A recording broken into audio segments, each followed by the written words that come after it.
Hi అండి అందరికీ. ఈరోజు అనుకోకుండా అందరి దగ్గర అప్పుడప్పుడు పాలు విరిగిపోతాయి కదా, అలాంటప్పుడు అసలు వేస్ట్ చేయొద్దండి. ఏదో ఒక రెసిపీ ప్రిపేర్ చేసుకోవాలి. ఎందుకంటే మనం ప్రతి ఒక్కటి మనీ పెట్టి కొనుక్కుంటాం కదా, అస్సలు వేస్ట్ చేయొద్దు.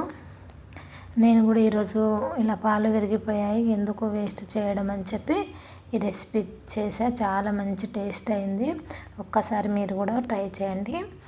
ఈ విధంగా పాలు విరిగిపోయినప్పుడు మనం హైలో పెట్టి ఉడికించుకోవాలి.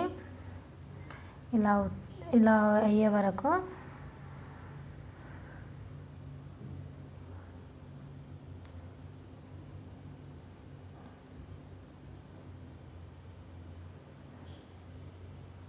మొత్తం పాల శాతం మొత్తం పోయే వరకు మొత్తం ఉడికించుకోవాలండి. ఈ విధంగా అయ్యే వరకే ఇలా అవుతుంది. లాస్ట్కి చూడండి ఎంత మంచిగా సపరేట్ అయిపోయిందో. వాటర్ ఒక సైడ్ మొత్తం ఇలా అయ్యాక ఒక బౌల్లోకి తీసుకుంటున్నా. ఒక బౌల్లోకి వడబోసుకోవాలండి. నేను ఫస్ట్కు ఈ విధంగా తీసుకున్నాక లాస్ట్లో మొత్తం వడబోసుకున్నా అండి.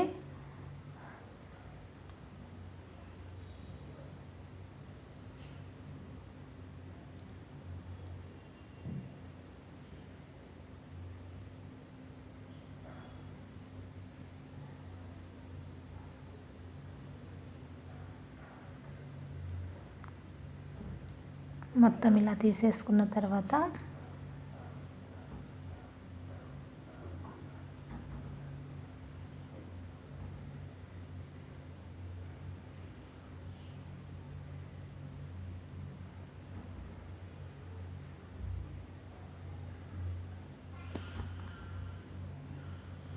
లాస్ట్లో మొత్తం ఈ విధంగా వడబోసుకున్నాక ఒక కడాయి పెట్టుకొని దీంట్లో మనం ప్రిపేర్ చేసుకున్నది ఈ కోవా వేసుకోవాలండి. ఇది మొత్తం మళ్ళీ వాటర్ పోయే వరకు ఇలా సిమ్లో పెట్టి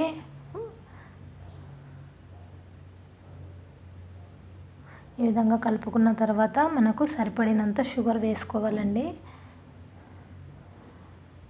స్వీట్ ఎక్కువ కావాలంటే కొద్దిగా ఎక్కువ వేసుకోవచ్చు.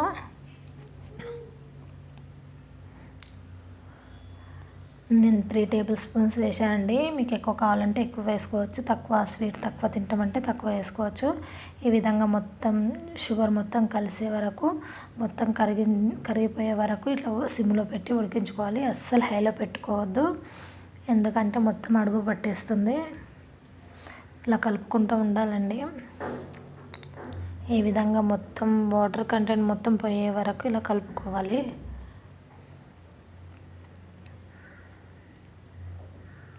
ఈ విధంగా అవుతుందండి. మొత్తం షుగర్ మొత్తం కరిగిపోయి చాలా మంచి టేస్ట్ అవుతుంది. ఒక్కసారి ట్రై చేయండి, చాలా బాగుంటుంది. ఎప్పుడైనా సరే ఏదైనా వేస్ట్ చేయొద్దు, ఏదో ఒకటి రెడీ చేసుకోవాలి. Thank you.